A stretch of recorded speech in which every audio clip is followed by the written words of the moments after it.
everyone, and welcome to another episode of the Social Success Series. My name is Cassidy Quintana, and I am the brand ambassador here at Travel Media Group.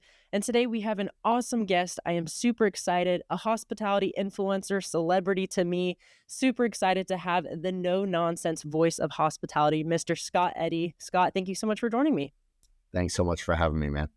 Yeah, super excited. So right now you're in Spain. We talked a little bit about that, but for people that may be a little bit unfamiliar with you and your history, talk us through how you got involved in hospitality and how you got to where you are today. Yeah, so I actually didn't come from hospitality at all. I came from investment banking, which I think gives me a very different lens of the world.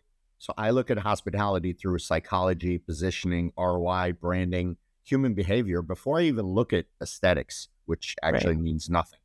After my banking career ended, I went to Thailand on a 2-week trip. And after 4 days, I called my mom. I was like, I'm never coming home. I love this place.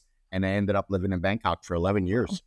So I went over there in 99, several years before social media came out. So for the next 4 or 5 years, I basically just partied my butt off all over Asia, made a lot of friends, and just getting acclimated with the region because it's like a different world over there. So then social media came out and I started the first digital agency in Asia, and we were the biggest for 5 years, and all my clients were hotels. So my very first client in this industry was the first Amman property on earth, Amman Puri, which was in Phuket. And that really taught me the whole quiet luxury persona, like that whole thing. It really like it was like a weight in my brain that is still there today. It really, really stuck with me. And a lot of things that I learned from that project, really, I use it every day. Yeah. Yeah.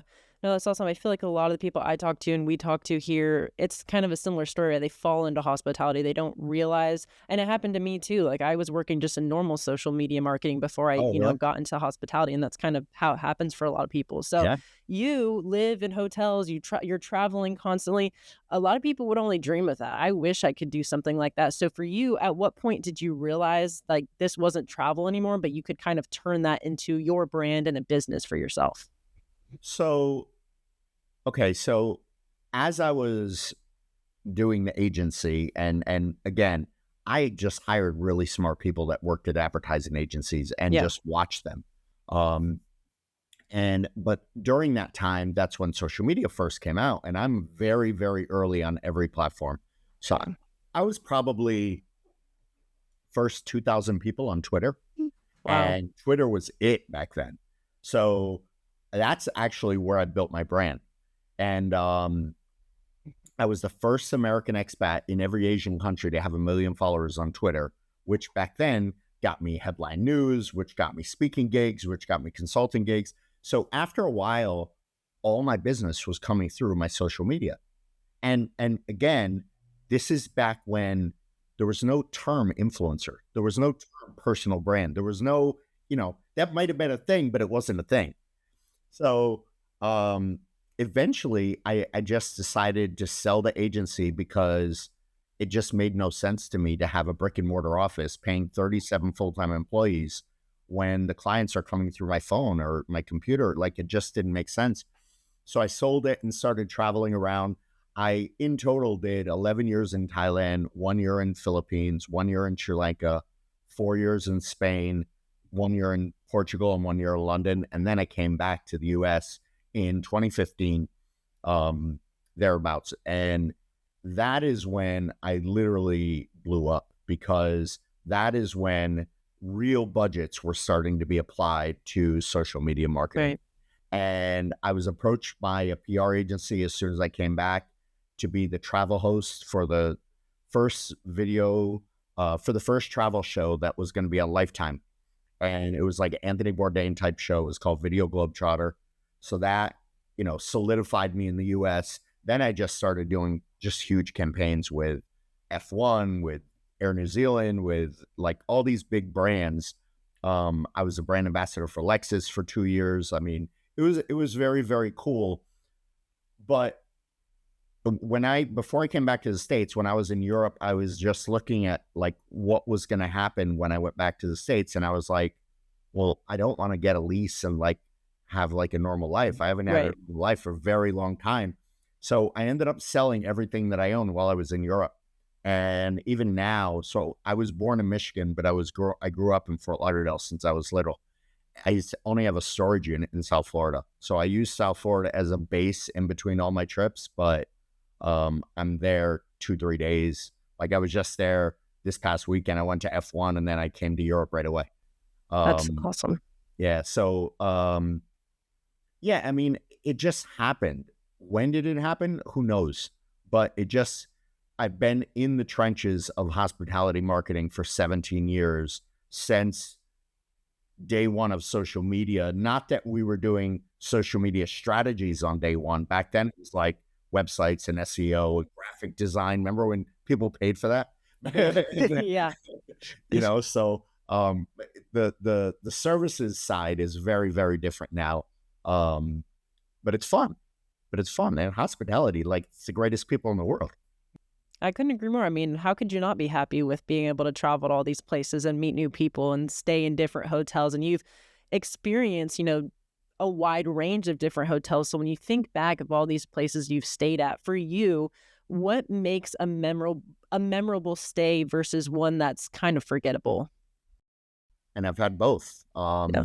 The difference is emotional impact. That's it. Most luxury hotels today are physically beautiful and Right. emotionally empty. The industry has become obsessed with that whole polished and everything else, but forget humanity. Yeah. Guests don't remember the sink design or the way the lobby looked. They remember how your people made them feel. And I'll give you a perfect example. And this is not to put them down, but I just left Tulsa. I was there for 8 days. I mean, you're talking about Tulsa, Oklahoma. Like, it's not New York City. It's not Paris. It's not Hong Kong. It's Tulsa. And I was at the Marriott there. And again, this is not a ultra luxury property. I'm telling you right now, I stay over 300 nights in hotels and have done so for more than 8, 9 years. Yeah. This was the best employees, the best staff that I've Wow. ever met in my life, ever. And I've lived in Asia for 13 years, and Yeah. Asia has, I mean, the best of the best. But I mean, it was crazy. Like the finance lady's coming out and she's like smiling and laughing with the staff. Have you ever seen a finance person smile? Like that's where the creativity goes to die. Right. That's the person who's telling me, no, no, no, we don't have the money for this.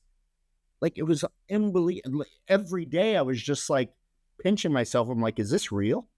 It was really, really crazy that the best experience that I've had ever in hospitality just happened. Oh, that's awesome. And I feel like, this is something that a lot of hotels should be posting about on social media because I always Oops. say, like, your hotel and the way it looks is part of the experience, but what makes it memorable or what makes it terrible for people is how the service was. So, and that can be hard to translate online. So, when you are looking at a hotel's social media page, for you, like, what makes something, make you gravitate towards it and want to engage with it rather than it being a promotional or a sale? Like, how can hotels translate that inhuman experience and how awesome their staff is and how awesome their staff makes you feel to social media so that potential guests can feel that through the phone? I mean, first off, I browse through social media profiles of hotels every day. I Hmm. mean, I'm talking dozens. And it's honestly, most of it just makes me want to throw up. Right. It is ridiculous. We're in the most feel good, fuzzy, warm and feeling industry in the world. Right. And they can't stop taking these gorgeous pictures of rooms and dead pictures of an empty swimming pool. And like, it's unbelievable. Most hotels' social media feels like it was approved by 7 people in a boardroom and a legal Yeah. department. Right. That's the problem. Everything is safe, polished, filtered, and emotionally flat. human beings connect with people, Yeah. not corporate perfection. When are you going to wake up? Like I don't understand. It's 2026. It's almost as if they don't have a calendar. Like, show it. Show the chef. Show the bartender. Show the housekeeper. Show them. Show humor. I mean, Right. like, it's crazy. And I It's think that's the thing, like, when Instagram first came out, it was that opposite, right? We need the perfect photo, we need the perfect shot, we have to use the perfect filter. Now it's kind of gone to the opposite, and maybe this is with AI becoming so pertinent in all of these things, but people want to see that real moment because it's hard to imagine yourself in a perfect photo of a hotel room. Like, I want to see someone enjoying their coffee or, like you said, at the pool, things like that. So obviously you've followed this since it's started and it's changed. We've seen new trends. We've seen Instagram change its algorithm completely. So beyond that human emotion, is there anything else that you think hoteliers are still getting wrong in 2026 with their social media? I mean, the biggest mistake hotels are still making is thinking that content is the strategy. Content is not the strategy. Content is the vehicle. Emotional relevance is the strategy. Anybody can create content now. Do you have a phone? You can create content. You have AI? It can create content. So the value is no longer in simply producing the content. The value is in perspective, storytelling, culture, trust, leadership, and emotional connection. That is the number one. Most hotels still have no clear voice online. You know what I love to ask hotels? I love to say, what is your brand personality? They don't know Yeah. how to answer. Yeah. Like, how do you not know that? There's no founder visibility. There's no staff involvement. There's no community building. God help you if you can find a GM. They're Right. hiding in the office. Yeah. There's no understanding of platform psychology. Yeah. I was talking to a guy who is part of a group, of a hotel group, and they own 11, 17, they own a bunch of hotels, right? And I asked him about one of the properties. So before we hopped on the call, I went on every platform to see where they are, how active they are. That way I have that ammunition, right? Right. We get on the phone and I ask him, what about XYZ property? I couldn't find them on TikTok. Why aren't they? Oh, I don't like TikTok. Well, that wasn't the question. Right. And then with me, I dive deeper. I'm like, why don't you like it? Kids dancing. Come on. Yeah, that's the way it started. Right. I said, do you know the average age demographic that's most active right now is 38 to 57? Yep. Luxury brands are killing it on TikTok. I love when people say can't sell luxury on social media. What? These are the people that aren't on their phones? Right. Come on, man. No, I love that you mentioned that because especially TikTok, it had that image, especially in 2020, of just being that platform where people dance, but it goes beyond that now because we're starting to see integrations with, booking.com on TikTok and Expedia on Instagram. Like the conversation of is it important is long gone. Now it's why are you not on this? It's kind of almost weird and embarrassing if you're not on social media. Like, what do you mean you're not on social media? Because that is, and especially I'm older Gen Z, but as these new demographics start to have buying power, this is where we're searching. Like and like you said, TikTok is now that age group of 30 to 50. Like those are the people with the most buying power. So what do you mean? Like that it's hard to get people to see that sometimes because when they have that preconceived notion of what social media is, to try and get them to a point of believing in it is Of course. tough. But I mean, the proof is in the pudding. We can show them how important that is. So kind of in that same world, we're seeing a lot of influencers in hospitality now. And I did an exercise last week where I was searching, hotels and the most viral videos, and most of them came from influencers. So where do you see the value with influencers in hotels, and maybe where do you see that continue to go? Well, the problem with the whole influencer space, and I hate that word so much, just Yeah. because influencers ruined, just like marketers ruined the term marketing, Right. influencers have ruined the term influencers. I mean, it's just such an egotistical, Oh yeah. ridiculous word. Yeah. It's just such a saturated market. Yeah. So much so that I don't even work in South Florida, and I rarely work in Florida. And if I can avoid it, I rarely work in the US. I'd much rather work overseas. Yeah. Um, South Florida, it's like all the big cities are just saturated. So, I mean, of course, in between all my trips, I get offered to do a million free things. And I'm like, bro, I've been building my brand for 17 years. Like, I'm not in the intern stage right now. Like, I already built my brand. I don't need your $20 meal for Instagram posts. I appreciate it though. I mean, you know, most hotels, they still evaluate influencers completely wrong. They obsess over follower counts instead of trust and audience alignment. Yeah. I can't tell you how many times. So if somebody doesn't know me, they don't follow me on LinkedIn or a lot of other platforms, and they just look from the outside looking in and they just see a big audience. So the first thing they're going to say, okay, this guy's an influencer, which I Yeah. don't mind. I still, being an influencer, I hate it, but doing that is still a lot of what I do. Yeah. Because yes, I travel with a video guy. And a photographer, one of the top photographers in hospitality, by the way.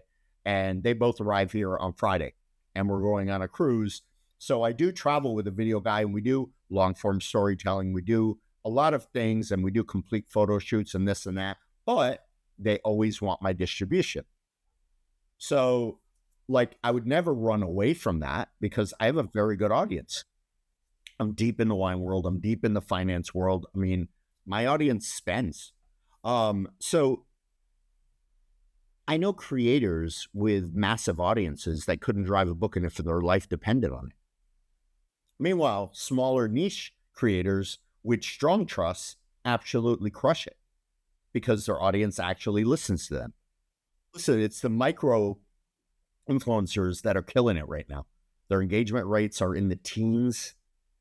People like me, people with over 1 million followers, generally, if you have anywhere from 1% to 3% engagement rate, you're killing it. Right. I get very high engagement. So, I mean, I just figured it out 2 days ago because I'm launching a new website and new media kit and whatnot. I just did my media kit or my engagement rate on Instagram so far in 2026, and I'm at 6.5%. Oh, that's awesome. I mean, that's like top tier for somebody in my space. But I mean, most big, I think they call them mega, like over 1, 2, 3 million. You're lucky if you get 1% to 2%, but the numbers still work out to somebody who has 20,000 who's getting an 11% engagement rate, things like that. So, I mean, hotels need to stop treating creators like vending machines. Here's a free room. Now make us viral. That's not a strategy. Yeah. I can't tell you how many hotels tell me that they want to go viral if I can help them. And I ask them, I'm like, what is going viral going to do for you? And they can't answer. Going viral 90% of the time does nothing. My photographer that I travel with, he did a hyperlapse video on a river cruise that we were on of like locks opening up and closing. It was very cool. I think it got like 12 or 15 million. I've never even gotten those numbers. I mean, he's still sitting like he didn't gain 100,000 followers. He didn't get 10,000 brands commenting or wanting to work with him. Viral does nothing without a proper strategy attached to it. You know what I mean? So the problem is these brands, they don't do the research. I can't tell you how many times I get reached out to and they're like, hey, we want you to do this campaign. And I'm like, this is not even my niche. Right. Oh, sorry, it was a copy and paste email. Well, no kidding. Of course it was. Like it just, listen, over the next few years, creators are going to evolve into, and they already are, full-blown media companies. Right. Production, distribution, consulting, storytelling, community building, all of it. The creator economy, let me tell you, and I'd much rather call it that than influencer space, it's becoming one of the most powerful engines in hospitality because the bigger AI gets, and listen, a lot of these companies will go to the wayside, but AI, the technology is here. Yeah. The bigger AI gets, the more valuable humans are going to be. Absolutely. We say that all the time, especially because AI is going to fuel the tech, but at the heart of hospitality is the people, and it will always be the people, and you can't replace that people to people emotion. And like you said earlier in this episode about how that's what you remember the most, right? Is how the staff made you feel, and AI will never be able to do that. So I'm glad you brought up AI because we are seeing that start to shape the traveler journey. Like I mentioned with the integrations with Expedia and Instagram and their AI agents that are building these itineraries. So where do you think AI and social media and hospitality are headed now and in probably the next couple of years? I honestly think that most of the hospitality industry still underestimates how massive this shift is. Yeah. This is bigger than social media. This is big tech, bigger than mobile phones, bigger than websites. AI is fundamentally changing how humans make decisions. Right. We're moving from search behavior to recommendation behavior. And that changes everything. Your website is no longer the front door to your brand. AI is becoming the front door. Yeah. Travelers are increasingly asking AI what hotel fits their personality, what cruise line matches their lifestyle, where they should go for a specific emotional experience. Yeah. So now your digital footprint matters more than ever. Consistency matters more than ever. The brands that survive this next era are going to be the brands that feel the most human, have the clearest voice, and create the strongest emotional connection online. Generic corporate garbage, you're done. Yeah. Yeah, and I mean, we're already in the middle of that. I feel like, a lot of us, we don't necessarily know how big AI is going to be and where we'll be this time next year. I mean, I bet in just a few weeks we could be having this conversation again and it would be something new. So it's definitely always changing. And I recommend everyone that's listening to this episode to follow you because this is the kind of stuff that you're talking about and you're following. And it's super important. Hoteliers are busy and a lot of the time they don't have the time to do the research. So if they can find people like you to get that information from, it's extremely helpful because it's changing every single day. So if you can stay up to date and understand it and what's going on and how you need to adjust your social strategy and your marketing strategy as a whole, you're going to be ahead of the pack. And so with that, thank you for all that awesome information. I kind of want to shift gears to get to know you a little bit more with some rapid fire questions. So first thing that comes to mind that you can think of. So favorite hotel you've ever stayed in? I have a couple, but let's say Kududu in Maldives. All right. I love that. It's insane. Okay. And then what do you think is the most underrated destination right now? Right now, Sri Lanka. I lived in Colombo for a year. It's seriously underrated. I think and it's already bubbling, but I think it's just going to explode soon. Is there a best time of year to visit there? Just like you're in Orlando, right? Yeah, I'm in Orlando. So just like us, winter time is their high season, just like Florida. Noted. Perfect. Okay. Do you have any travel habits that you swear by? Yeah, and this is a life habit. I mean, just because my whole life is travel, but I wake up super early every day. And I'm up for the sunrise and I go for sunrise walks. If you ever follow, especially my Instagram stories, I post sunrise almost every day. I think there's no better way to start the day. I think it's impossible to have a bad day when you start the day like that. Hey, that's why they recommend you get 10 minutes of sunlight every morning, right? There's something to that. So definitely everyone follow Scott's Instagram so you can get that morning motivation for your walks. Okay, one hotel that is crushing social media right now, or one that you've seen recently that you loved. Wow, that is a great question. Wow,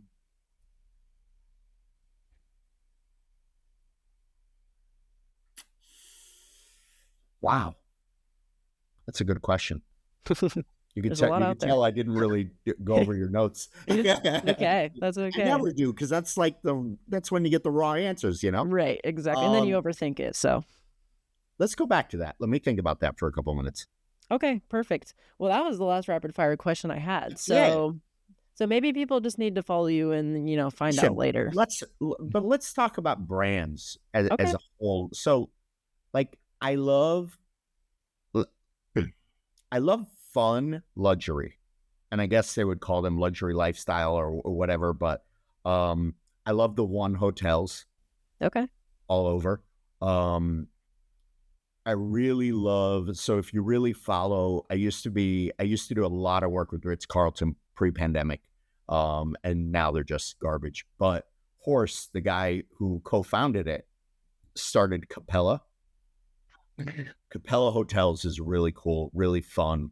Um, it's just I like brands that don't take themselves too seriously. I mean, I hate the whole corporate stuffy stuff. And listen, I'm titanium bonvoy, like I stay in Marriott properties all over the world, just so I can hit that status. Right. It's easy because they're large, but they're boring. The marketing is, I mean, it's so vanilla. It's so beige. It's so like it's forgettable in 10 seconds. Yeah. Never used to be. And it's interesting. I remember when W first came out, when they were Yeah. Starwood. W was awesome. I mean, fun, great, great, great. Like the marketing was like just so off the chart. And now they just look like any other hotel. Which is so interesting because social media is like the place to be crazy and be fun because there are really no rules. And like, why wouldn't you be? Especially if you were that at one time and your competitors are doing that. Why? I want to know like what the logic is behind that. Like, are they Well, trying to keep an image or no, well, the ones that are that fly a big flag like Marriott and Hilton, and that they always hide behind, oh, well, I can't do that because of brand guidelines. So right, you can't show fun. Of course you can. right. They just hide behind the rule book. Yeah. And everything takes 15 approvals. So by the time you do have a good idea and you want to execute it, it's gone. It's too Like, late. The trend is over. It's about speed. Yeah. I don't know. Absolutely. Yeah. Well, I'll definitely go check out those brand Instagram pages because that's the kind of stuff I like to look at. I mean, that's what makes me as a traveler. I don't really have much brand loyalty, so I like to do research and look at their Instagram pages and social media, and I'm going to pick the one that looks the most fun to me. So, super important. Okay, well, as we wrap up, Scott, I'm so excited we had this conversation. But for anybody that's listening, what are you up to next? Where can they find you? You have any campaigns or exciting things coming up? Yeah, I mean, I'm in Europe all of this month. I'm going, so the top vacation club company, and now they're transforming into just hotels. Nice. But it's called Yeah. Vedanta in Mexico. So they just launched their ultra luxury cruise line here in the Med a couple weeks ago, and we're going out there to film and to shoot.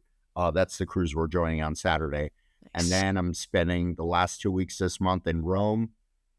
And then next month, I'm going to LE Miami the first week of June. And then I go to Sicily to speak at a conference. And yeah, so I'm going nonstop. And at the same time, I'm doing a whole rebrand. So in the next few days, I'm launching new website, new logo, new everything. Yeah, so it's fun.